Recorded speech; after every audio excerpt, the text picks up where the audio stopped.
Bienvenidos a una edición más de Causa Justa. Este lunes pasado se recordaron 30 años de vigencia de nuestra Constitución Nacional.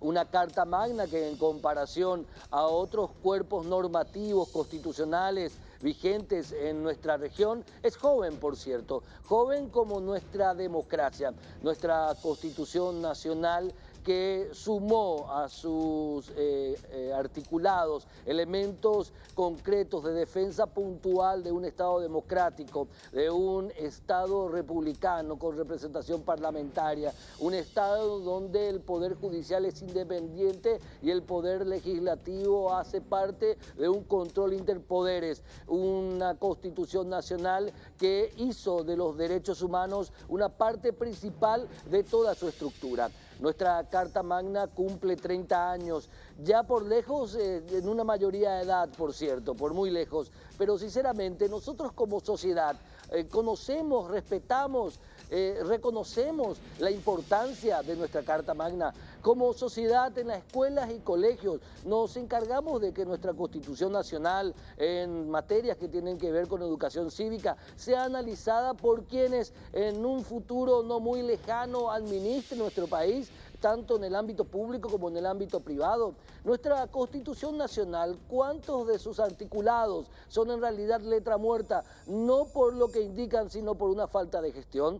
Nuestra Constitución Nacional, ¿realmente la valoramos como lo que es la piedra fundamental de la estructura de nuestro país como Estado, de la República del Paraguay? Son preguntas que debemos respondernos, en especial en momentos electorales, en especial en momentos de crisis, incluso política. Nuestra Constitución Nacional es bien respetada realmente, pero principalmente nuestra Constitución Nacional es valorada como lo que es o simplemente está ahí porque hace 30 años fue promulgada como una reacción o como una forma de recibir la época democrática que nos toca vivir. Recordemos que nuestra joven y reciente historia como nación, esta época democrática de tantos años de democracia, tal vez es el periodo más largo de la vigencia de un Estado de Derecho. De ahí la importancia y relevancia también de nuestra Constitución Nacional. Entonces hay que preguntarnos, ¿nuestra Constitución Nacional cumple sus objetivos en torno a lo que nosotros queremos o simplemente está ahí como un adorno en la mesita de luz? Preguntas que en algún momento, como parte de un debate, debemos responder. A la vuelta del corte, el primer tema del día de hoy.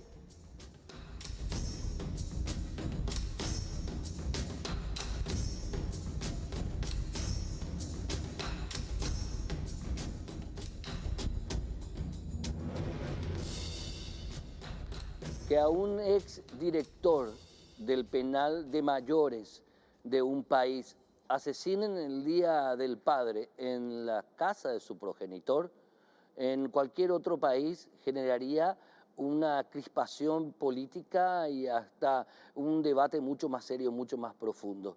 Y así pasó. El Día del Padre, en el Barrio Obrero, matan a quien era hasta hace poco director del penal de Tacumbu. Y eso debe ser analizado de diferentes aristas, desde lo político penitenciario, desde lo policial en materia de la investigación propiamente dicho, pero también en lo que hace a la situación de facto que se daría en las cárceles de nuestro país y a los cuales o a la cual el Estado está haciendo frente de alguna manera. Nos acompaña Daniel Benítez, viceministro de Políticas Criminales del Ministerio de Justicia. Gracias por estar con nosotros, viceministro. Bienvenido. Muchas gracias, Héctor. Saludo también a toda la teleaudiencia de Causa Justa. Placer estar compartiendo con ustedes.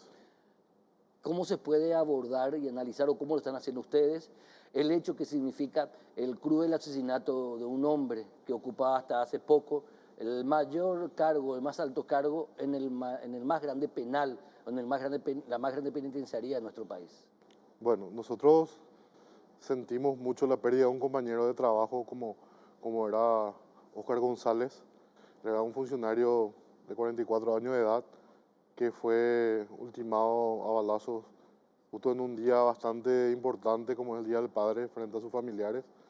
Y el Ministerio de Justicia repudió este hecho también e insta a la Policía Nacional y al Ministerio Público a llevar adelante una investigación y que pueda dar y se pueda también castigar en su momento a los autores, ya sea materiales o morales. ¿Qué, qué se puede colegir de esto? Si bien la investigación está desarrollando la Policía Nacional, el Ministerio Público, no es menos cierto que el Ministerio de Justicia tiene una unidad de inteligencia penitenciaria. ¿Se sabía algo de esto, viceministro? Bueno, el compañero Oscar fue director en el año 2020 en el Penal Nacional de Tacumbú y a raíz de un procedimiento en octubre realizado por la ministra de aquel entonces, la doctora Cecilia Pérez, se pudo encontrar un laboratorio de producción de sustancias psicotrópicas y a raíz de eso él había sido separado, él mismo estaba prestando funciones en la Corte Suprema de Justicia, estaba comisionado, él mismo no se encontraba dentro del sistema penitenciario y nosotros personalmente y en conversación con el señor ministro Edgar Olmedo, no teníamos conocimiento que él mismo haya sufrido algún tipo de amenazas. Esa es la información No que había datos certeros sobre eso. nosotros no manejábamos eso. Ahora, ¿cómo se maneja la información en relación al avance sobre la institucionalidad del sistema penitenciario de las organizaciones criminales que hoy día, ponemos de ejemplo el Clan Rotela en Paraguay o al PCC, son organizaciones de índole iniciáticas? Hay una iniciación, hay un formar parte de un grupo, hay deberse a ese grupo hasta la muerte.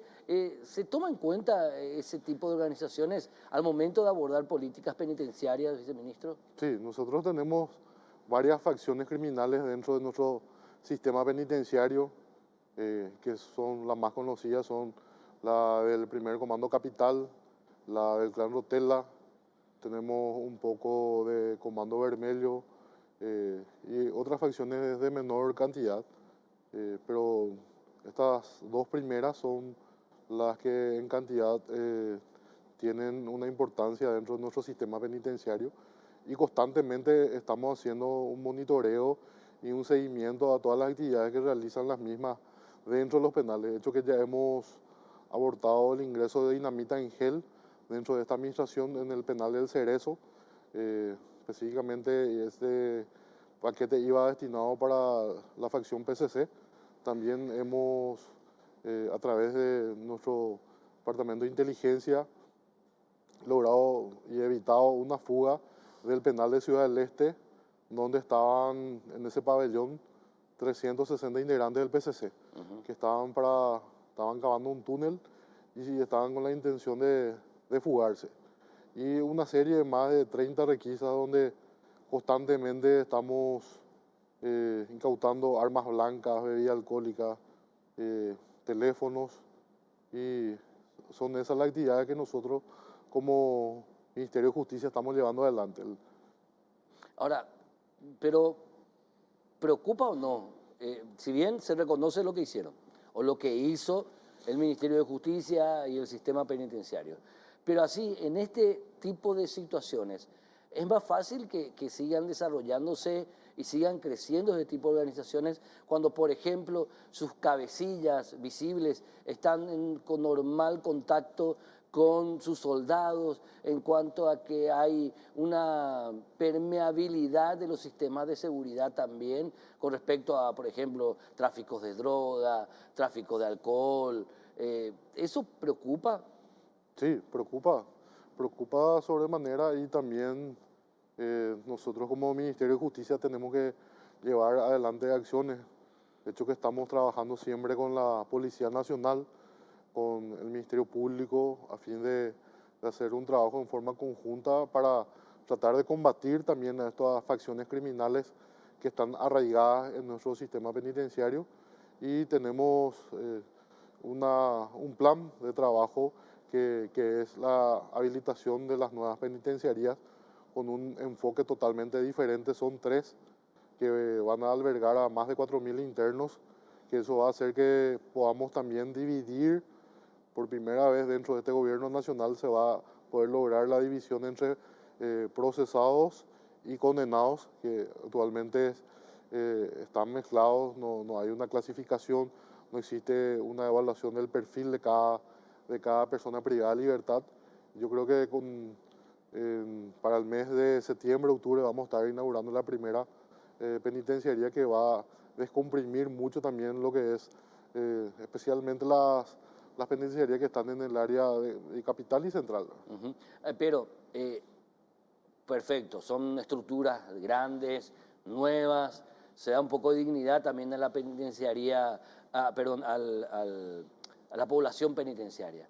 Pero no es menos cierto que hay una población penitenciaria normal, vamos a decir, no importa qué delito o crimen hayan cometido, pero hay otra población, que cada vez son más, que cada vez tienen mayor cantidad de individuos, que es la población que tiene que ver justamente con estas bandas organizadas, que tienen una estructura cerrada de iniciación, en donde, por ejemplo, para ser iniciado en alguno de estos grupos, tenés que herir a alguien o matar a alguien, y que se deben a una organización vertical, de la cual salís muerto, pero que te cuidan supuestamente, o eso es lo que te dicen. O sea, ese tipo de población especial, ¿va a ser tratada de manera especial o no hay planes concretos con respecto a ellos? Sí, claro, nosotros, de hecho que tenemos un plan de seguridad para todas estas facciones criminales y constantemente estamos llevando adelante acciones para tratar de que esas personas que están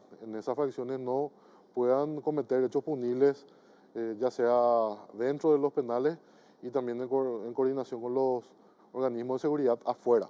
Es una realidad que nosotros tampoco podemos negar, pero sí ponemos el mayor de los empeños para que podamos tener y darle esa tranquilidad a la sociedad. Ante la situación que se patentiza con el cruel asesinato de Óscar González, nuestro personal penitenciario de todos los niveles posibles, desde el más bajo hasta el de más alto nivel, ¿realmente están protegidos? ¿Realmente tienen una carrera penitenciaria que los proteja? ¿O están a pecho gentil como funcionarios públicos enfrentando una situación que les supera? Bueno, nosotros eh, estamos también llevando adelante el, el Instituto de Formación de la Gente Penitenciario, donde se le da las herramientas necesarias para que él mismo pueda llevar adelante su trabajo. También estamos trabajando en una carta orgánica del Ministerio de Justicia para darle también un trato diferente al agente penitenciario, que comúnmente es denominado como guardia cárcel. Nosotros cambiamos y justamente ellos no están de acuerdo que sean reconocidos por la sociedad como guardia cárcel, sino por el término agente penitenciario. Y se está llevando esas acciones y estamos trabajando con ellos. Próximamente vamos a estar presentando también ante el Congreso esta ley y otras leyes que van a ayudar a que nosotros podamos llevar también nuestro trabajo de manera más tranquila. Si una persona o un agente penitenciario sufre una amenaza ¿O está o expuesto? está expuesto, siempre debe comunicar a la autoridad pertinente, que es la Policía Nacional, a fin de que darle el resguardo necesario. Nosotros tenemos que entender, Héctor, que estamos dentro de una emergencia penitenciaria que fue declarada por ley y que nos da la colaboración de la Policía Nacional y además de eso el personal militar que está apostado en la mayoría de los penales de nuestro país. Pero debería haber, digamos, un mejor sistema, o este sistema de separación de población es ideal o es perfectible. Sí, siempre hay que mejorar, hay que mejorar. ¿De qué manera se podría mejorar más? Nosotros, primero, profesionalizar al agente penitenciario. Segundo, la relación entre población penal y agente penitenciario. Hoy al día, tenemos la cantidad de 16.065 personas privadas de libertad, entre ellas procesadas y condenadas. Y tenemos, por darte un dato que muchas veces es alarmante, pero en el penal de Tacumbú al día de la fecha tenemos 2.845 internos y por grupo de guardia tenemos 30. ¿Verdad? 30 que tienen que cuidar a más de 2.000 personas. Sí, Muchas de las cuales estas personas de un altísimo nivel de peligrosidad. Sí, y esos son los recursos también que se cuentan en el Ministerio de Justicia. Eso pasa muchas veces por una cuestión presupuestaria de poder aumentar. De hecho que se ha ido aumentando de manera gradual o procesual el ingreso de nuevos agentes, pero hay que ir aumentando en la medida de la capacitación y la profesionalización de estos agentes. Lo de Óscar González es, digamos, tiene que ver con su trabajo al frente del penal de Tacumbú en su momento. Y ¿Qué se maneja? Y tenemos que ver la línea de tiempo que pasó entre esa intervención del año 2020 y han pasado Más de 2 años. casi 2 años Casi y 2 años. Sí, podría tener relación. Eso ya va a determinar la gente que está a cargo de la investigación y la gente de la Policía Nacional a través de la colección de los insumos para poder aportar a ese proceso. Pero la inteligencia penitenciaria no tenía datos de un probable evento contra un funcionario, contra un exfuncionario penitenciario. No teníamos datos teniendo en cuenta que el mismo no estaba dentro de nuestro sistema Claro. penitenciario. Como dije al inicio, el mismo se encontraba comisionado al Poder Judicial. Pero lo que su trabajo, mientras fue director de la penitenciaría, digamos, concluyó en un operativo, imagínense, había una cocina de coca dentro del penal de Tacumbú. Sí, fue una intervención que hizo la ministra Cecilia Sí. con la gente de crimen organizado, la policía y el Ministerio Público. Estuvo en ese entonces el fiscal Pechi, la doctora Alicia Saprissa, entre otros fiscales, llevando adelante en hora de la madrugada esta intervención con bastantes resultados de manera positiva. Ok, viceministro, muchas gracias. Muchas gracias, Héctor. Estamos a la orden. El viceministro de Asuntos de Política Criminal del Ministerio de Justicia estaba con nosotros de esta manera, analizando esta situación que tiene que ver con el cruel asesinato en el pleno día del padre del exdirector del penal de Tacumbú, Óscar González. A la vuelta del corte vamos a hablar de otro tema, un proyecto de ley por demás interesante que tiene que ver con una especie, yo lo llamo así, refundación de la Policía Nacional. A la vuelta del corte.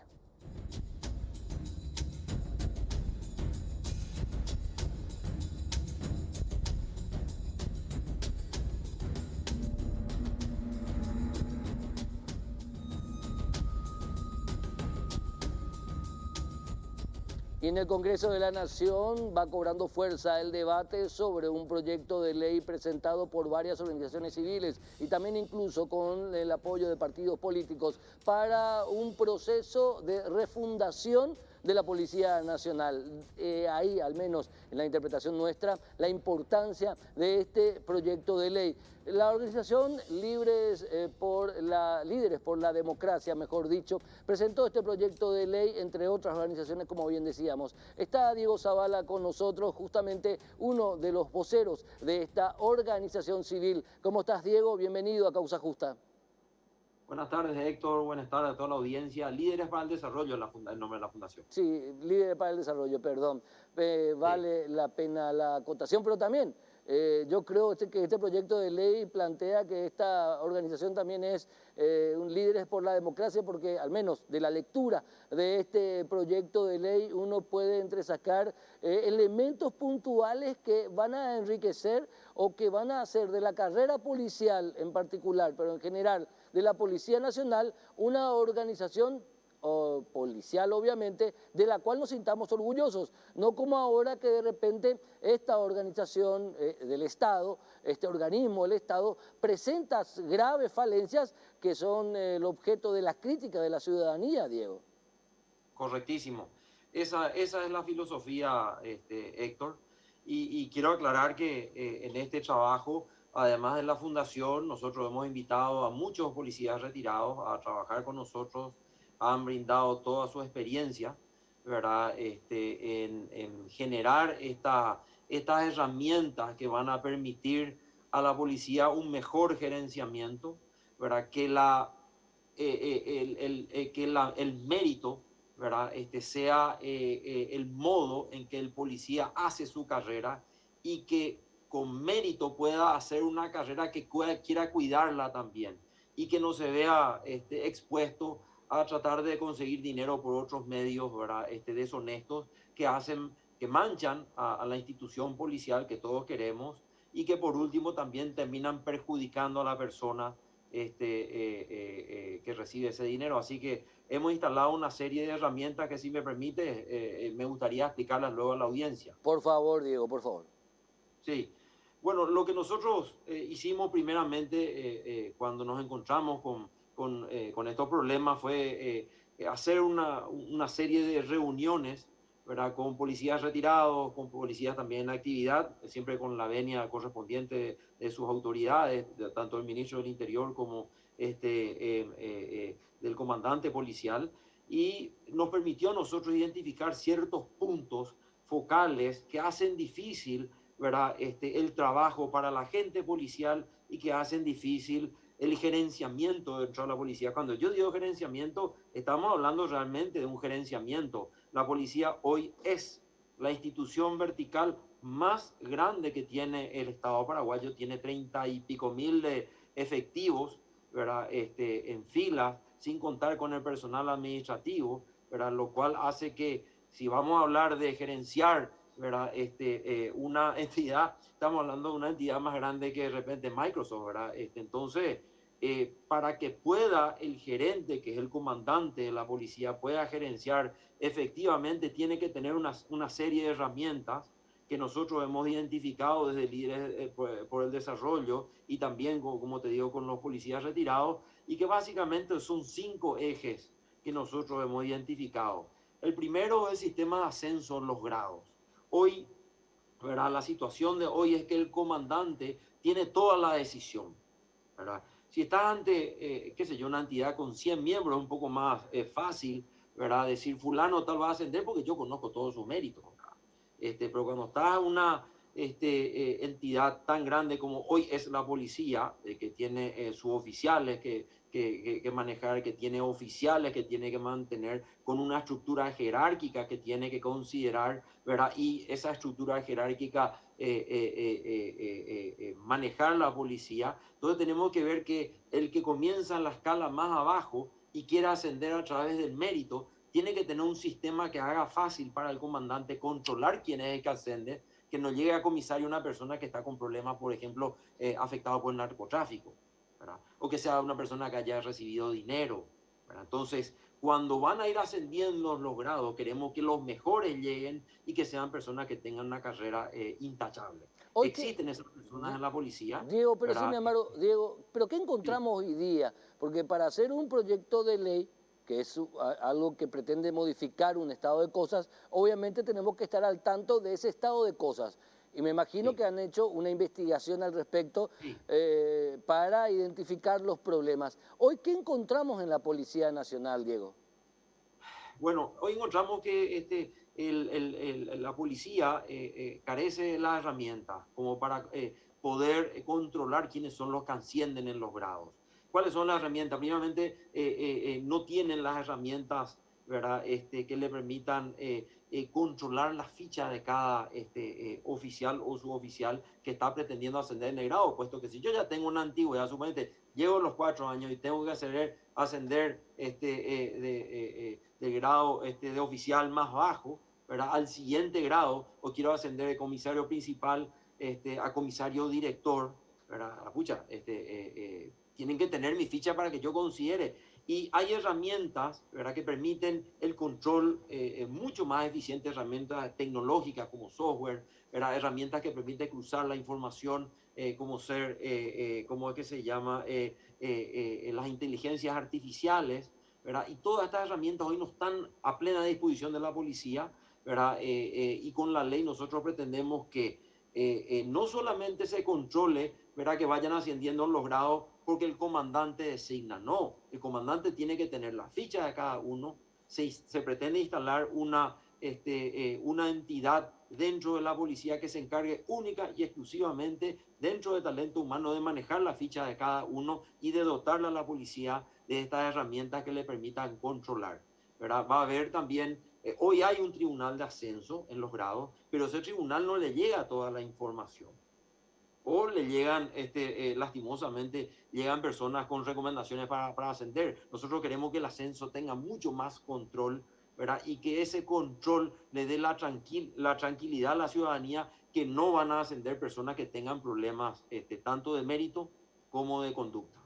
Ahora, con respecto a la corrupción interna, ¿este proyecto de ley aborda ese tema? Sí. En esta entidad que te digo, ¿verdad? Que se va a instalar dentro de la policía, que es una secretaría, ¿verdad? Que va a controlar exclusivamente el sistema de los ascensos de los grados, que va a depender de la Dirección General de Talento Humano. Lo que se va a hacer justamente es controlar, ¿verdad? Que la persona, ¿verdad? Pueda ascender, ¿verdad? O se le dé toda la información al Tribunal de Conducta, ¿verdad? Al Tribunal de Ascenso, ¿verdad? Para que reciban la información pertinente y necesaria para considerar que la persona que asciende es una persona que le va a dar tranquilidad a la ciudadanía. Pero además de eso, ¿hay alguna especie de institución nueva que permita a través de este proyecto de ley tener un departamento de asuntos internos mucho más eficiente, que sea paralelo a Sí, la justicia policial? sí, no, no es paralelo a la justicia policial. Siguiendo lo que hicimos fue, teniendo en consideración las reformas que se hicieron en el sistema penal, nosotros salimos en el sistema penal de un régimen, ¿verdad? Totalmente inquisitivo, ¿verdad? Pasamos a un régimen acusatorio con garantías para el ciudadano. Bueno, y en eso tenemos jueces de garantía, ¿verdad? Y también tenemos una fiscalía que acusa y que acusa con pruebas. Nosotros vemos que en ese otro eje de trabajo que estamos insistiendo en la policía, que acabe lo para ahí, que personas que estén con problemas de disciplina, que personas que estén con problemas de conducta puedan ser llevadas ante los tribunales de disciplina. En primer lugar, los tribunales de disciplina ahora se forman, ¿verdad? En tribunales, tribunales de tres oficiales de alto rango, ¿verdad? Y que pueden integrar inclusive comisarios retirados, los cuales le dan a ellos una tranquilidad, ¿verdad? Para juzgar. También garantizamos que las personas que van a juzgar no sean oficiales de menor rango, sino oficiales de rango, si vamos a hablar en términos militares, de coronel para arriba, ¿verdad? Entonces, hacemos nosotros que los que van a ser juzgados sean juzgados casi por sus pares. ¿Verdad? Anteriormente habían problemas que venían oficiales de menor rango e integraban los tribunales de disciplina y tenían problemas, ¿verdad? Y bajo el régimen viejo, ¿verdad? Había un juez instructor, ¿verdad? Hoy, ¿verdad? El cargo de acusador, ¿verdad? Lo va a tomar un oficial, una dirección general en primer lugar, ¿verdad? Que ya no depende más del Tribunal de Disciplina Policial, sino que va a ser una oficina, una dirección totalmente nueva que se va a encargar de toda la investigación, de juntar todos los elementos de prueba que permitan acusar a aquella persona que tuvo una mala conducta o que tuvo una falta disciplinaria, de manera a que el tribunal tenga todas las evidencias que juntó asuntos internos, ¿verdad? Y pueda, ¿verdad? Juzgar con toda la información a su cargo y hacer de que se renueve la institución policial, de que no queden elementos, ¿verdad? No deseados dentro de la institución policial, porque recuérdense que cualquier decisión que tomen los tribunales de disciplina policial pasan después a la justicia ordinaria, es decir, pasan al tribunal de contencioso administrativo, y estos tribunales pueden revisar, y si hubo un problema en la acusación o hubo un problema en el juzgamiento, que es lo que encontramos hoy, esas debilidades, eso hace entonces que ese elemento, ¿verdad? Que la policía trató de eliminarlo por faltas de conducta o por faltas de disciplina, se vuelva a reintegrar a la policía justamente porque hubo un mal juzgamiento, ¿verdad? Entonces tratamos de depurar eso para que termine lo parejo. Ahora, vos mismo dijiste que nuestra institución policial es una institución muy grande, por más de que estamos por debajo de la media en la proporción de X cantidad de policías por cada 100.000 habitantes, 30.000 personas son 30.000 personas. Podría decir que es una organización gigante, pero es una organización gigante con pies de barro, en lo que hace, por ejemplo, a la estructura logística, en donde con, digamos, 3x3, por así decirlo, debe enfrentar a grupos criminales que se manejan con armas superpoderosas, con vehículos blindados, con estructura cuasi paramilitar. Entonces, esta parte también de la realidad policial hoy día, ¿se aborda en ese proyecto de ley? Sí, se trata también, sabemos que la comandancia está acercando al Congreso alguna sugerencia para mejorar esa reorganización. No te quiero adelantar en su totalidad todavía, pero el enfoque que le están dando es reforzar el área del crimen organizado, ¿verdad? En la organización, la estructura orgánica de la policía, ¿verdad? Por la información o por las reuniones que tuvimos con las autoridades de la comandancia, ¿verdad? Ellos están pensando reforzar la organización, ¿verdad? Dentro del comando de la policía, que les permita a ellos reforzar las estructuras de combate al crimen organizado. Recordemos que lo que nosotros estamos tratando de instalar ahora va también en paralelo, ¿verdad? Con una ley muy importante, que la gente hoy nosotros, y recién lo estaba comentando con el viceministro, ¿verdad? El sicariato es un problema instalado en nuestra sociedad. ¿Qué es el sicariato? Hoy día las estructuras criminales, los narcos, ¿verdad? Ellos directamente ya no tienen soldados, ¿verdad? Que van y hacen un golpe, por llamarlo así, o van y, como ellos dicen, dan de baja a una persona. No, ellos contratan a una empresa que se llama Sicario Sociedad Anónima o Sicario Limitada, ¿verdad? Que se encargan ellos de hacer trabajo sucio. Y el trabajo sucio termina siendo matar a una persona. ¿Y cuál es el problema que se planteó aquí, ¿verdad? Para el Estado? Que llegaron hasta el director de una institución, ¿verdad? Que tiene a su cargo el cuidado, la custodia de personas que pueden causar problemas a la sociedad. Imagínate el mensaje que enviaron. Totalmente de acuerdo, sí. Estamos atacando las estructuras criminales, pero hay una estructura criminal con una dinámica nueva, que no tenemos jueces, que no tenemos fiscales entrenados, ¿verdad? Y que no tenemos estructuras que la policía está tratando, si es que le damos las herramientas ahora, y creo que vamos a lograr ese consenso para tener esas herramientas, vamos a tratar de abarcar, porque nosotros no teníamos inicialmente diseñado esto en las reformas, ¿verdad? De la estructura orgánica de la policía, no teníamos nosotros planteado reforzar crimen organizado, ¿verdad?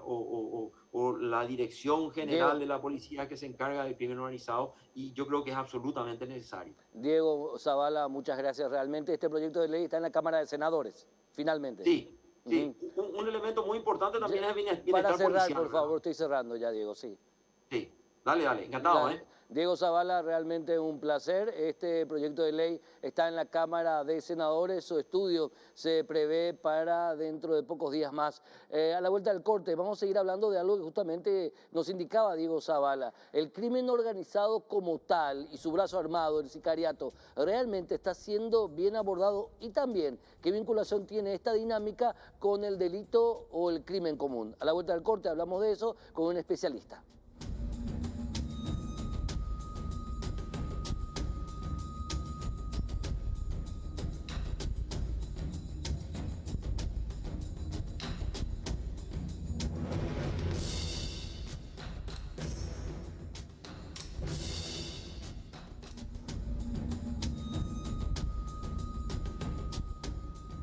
Como decíamos, el crimen organizado tiene en el sicariato su brazo armado, plata o plomo. ¿Cómo podemos abordar seriamente ya este caso?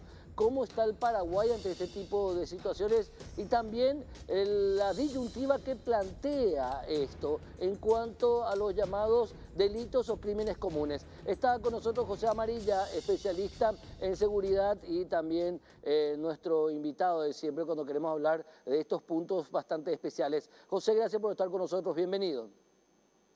Hola Héctor, buenas noches y un saludo para la audiencia también. Nuevamente el sicariato, como una especie de empresa, cumple su cometido y acaba con la vida de quien fuera exdirector de la mayor penitenciaría del país. ¿Cómo se aborda ese tema para tratar de entender lo que está pasando realmente? Bueno, esto tiene varias aristas, Héctor. Digamos que es un evento especialmente grave por el hecho de que el asesinato de autoridades nacionales y de autoridades vinculadas con la aplicación de los esquemas punitivos, tenemos que incluir básicamente en el mismo nivel que el asesinato del fiscal Marcelo Pech, representa y refleja una pérdida de la gobernabilidad o una pérdida de la gobernanza del Estado paraguayo en las cárceles, en su sistema penitenciario.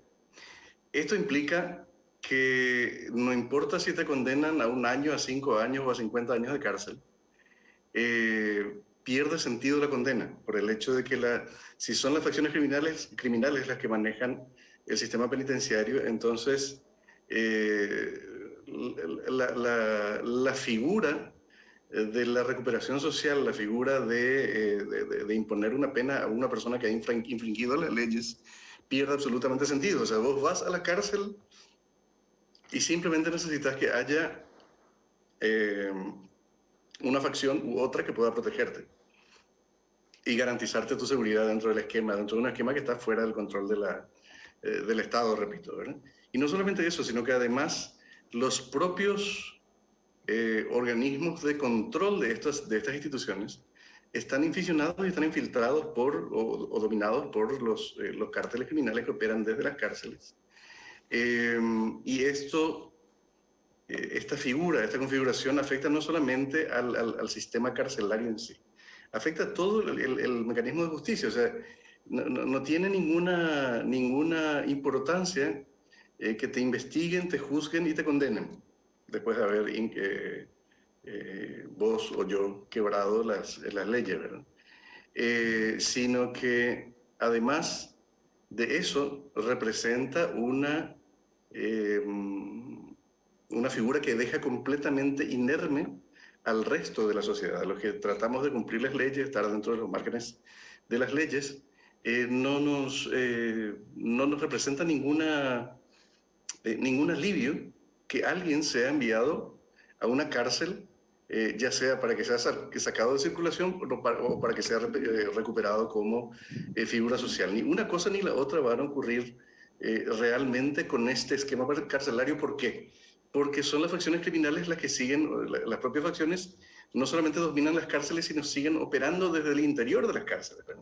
En este caso particular en que mencionabas, del exdirector de Tacumbú, una de las teorías, y probablemente la hipótesis más sustentable, es que el clan Rotela, un clan familiar integrado por microtraficantes, probablemente le cobró el hecho de haber, entre comillas, le cobró el hecho de que durante su administración haya sido descubierto un laboratorio, imagínate lo que hay, un laboratorio de procesamiento de cocaína dentro del principal penal de la capital Asunción. O sea, esta vez es una situación de descontrol delirante, ¿verdad? De descontrol que es impensable, que no, ni en sus sueños más tremendos probablemente Pablo Escobar no se habrá imaginado algo así.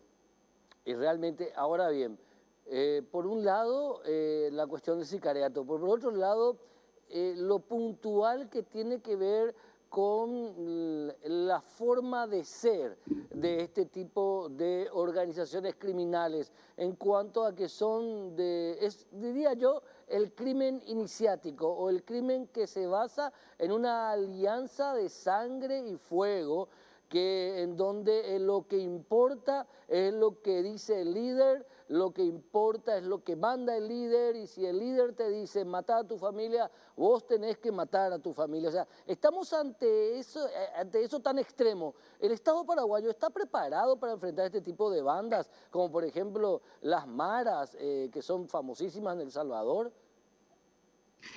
Bueno, en realidad, hace mucho tiempo que tenemos que haber cambiado, que tendríamos que haber cambiado la concepción estratégica de lo que es la conceptualización del enemigo, por un lado, que en este caso son las bandas criminales, y las posibilidades efectivas del Estado paraguayo o de los estados de combatirlas. Esto no es algo que Paraguay pueda hacer por su cuenta. Fíjate vos que es un ejemplo que converso contigo frecuentemente. Fíjate vos que hay marihuana paraguaya que se produce entre Amambay, Canindeyú, San Pedro, y que es vendida, por ejemplo, en Recife, a 5.000 kilómetros de nuestra frontera.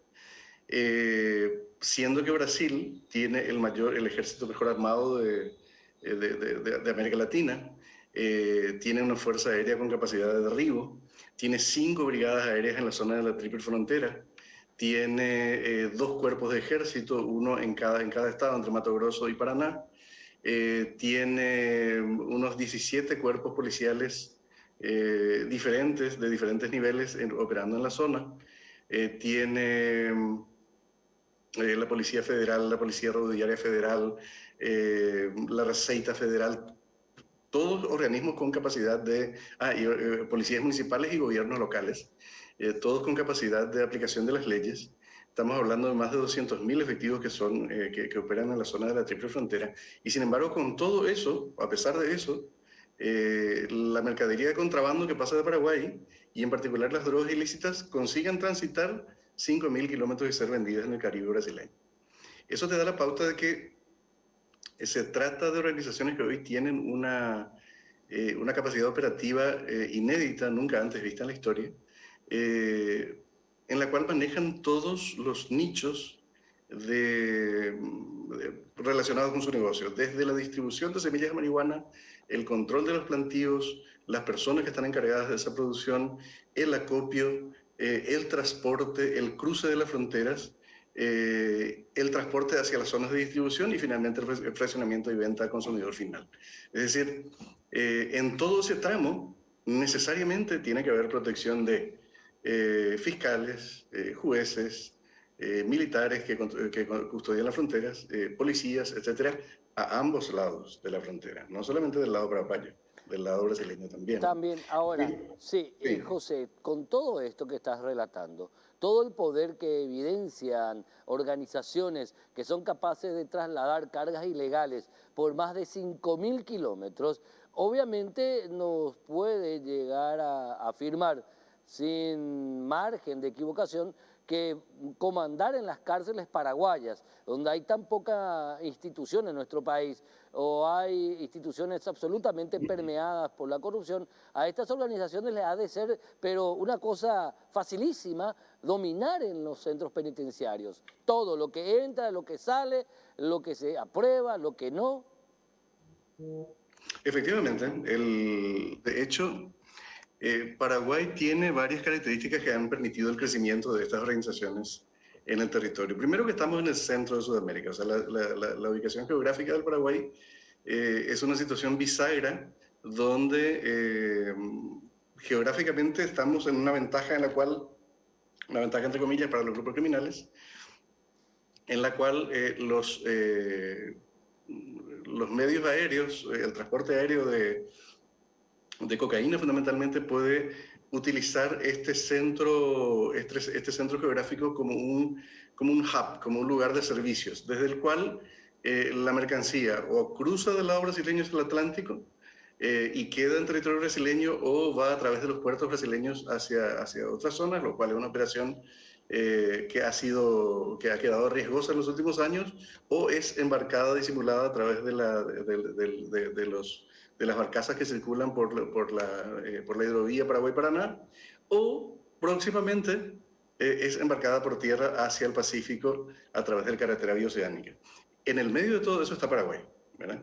A eso sumarle que Paraguay tiene los controles aéreos más débiles de la región, que tiene el menor número de militares, 10.000 militares aproximadamente, contra 200.000 funcionarios que hay del lado brasileño, 26.000 policías. No tenemos control aéreo, nuestros radares claves no funcionan. Sí, funcionan a medias, digamos. Ahí hay una cuestión que no es del todo... Es como si fuera que no funcionaran, si funcionan a medias. Entonces, hay hay razones que son geográficas, hay razones que son institucionales, hay razones que son económicas y hay razones que son de carácter de inteligencia estratégica por las cuales Paraguay ha permitido o ha sido uno de los puntos de crecimiento sideral de las actividades de los grupos criminales en los últimos en los últimos años, en las últimas décadas. Finalmente, Estos son, José, sí. finalmente, ¿qué hacer entonces? Ante todo este escenario, toda esta descripción, que ya prácticamente te hemos designado como un panelista fijo de Causa Justa, ¿verdad? Pero ¿qué hacer ante toda esta descripción, ante este estado de cosas? Bueno, en términos regionales nos queda básicamente la alianza con Estados Unidos como proveedor de recursos y de inteligencia, por un lado, porque los otros potenciales aliados como China o China, que tiene más intereses comerciales que otra cosa y que está muy enfocado en sus cuestiones relacionadas con telecomunicaciones y con el control de puntos de comercio específicos, no tienen mucho interés en materia de seguridad interna de los estados. Entonces, y por otro lado, Rusia, que también ha tenido actividad importante en América Latina en los últimos años, tiene hoy su punto focal muy centrado en el conflicto con Ucrania. Por lo tanto, como proveedor o incluso como proyecto de cooperante en materia de seguridad pública también está descartado por el momento. ¿Qué nos queda entonces? La cooperación entre los estados en la medida de sus capacidades y el sinceramiento de las relaciones y del combate de efectivamente ver qué hacer, lo cual no excluye, por ejemplo, la legalización de algunos ciertos niveles de producción y uso, por ejemplo, de la marihuana. La marihuana es legal en su uso hoy en la mayoría de los Estados Unidos. En muchos de ellos el uso recreativo inclusive está liberado. Bueno, probablemente tendremos que discutir más seriamente ya hoy el tema de la legalización de la marihuana, por ejemplo, y ver qué hacer con el tema de la cocaína y otros compuestos. En todo esto, nosotros no tenemos la respuesta solos. Probablemente Brasil tampoco tiene la respuesta por su lado, ni Argentina, ni Uruguay, ni Chile, ni los países que pueden estar, así como no la han tenido Colombia, Perú o Venezuela, ¿verdad? Por cada estado por su lado como un compartimiento estanco. Es decir, nos queda necesariamente una reformulación de nuestra estrategia regional en materia de combate y en materia de control de las drogas ilícitas, y una conversación que es de un nivel completamente diferente al que hemos tenido hasta ahora, que ha sido un nivel más de carácter represivo, que sin embargo no ha funcionado. O sea, no hubo un año en que Paraguay haya dejado de producir o haya producido menos marihuana que el año anterior. Es decir, con todos los recursos que destinamos, nunca hemos conseguido siquiera frenar el crecimiento vegetativo de estos rubros de producción. Por lo tanto, nuestra estrategia tiene que cambiar diametralmente. José Amarilla, experto en seguridad, gracias por estos datos que deben acercarnos realmente a un debate mucho más serio, pero también debe acercarnos a acceder a soluciones que nos permitan enfrentar con mayor eficacia estos fenómenos criminales. José. Sí, señor. Hoy nuestros enemigos son las organizaciones criminales, ¿verdad? Y todas sus redes que abarcan un punto que no hay que olvidar, los puntos de lavado de dinero. También. José Amarilla, gracias por todo. Al contrario, un abrazo para ustedes. Era José Amarilla, experto en seguridad, y sí, el Estado paraguayo debe volver a repartir las cartas porque en este juego de póker, por así decirlo, con el crimen organizado, ya van varias manos que está perdiendo. Nos vemos en la próxima edición de Causa Justa. Chao.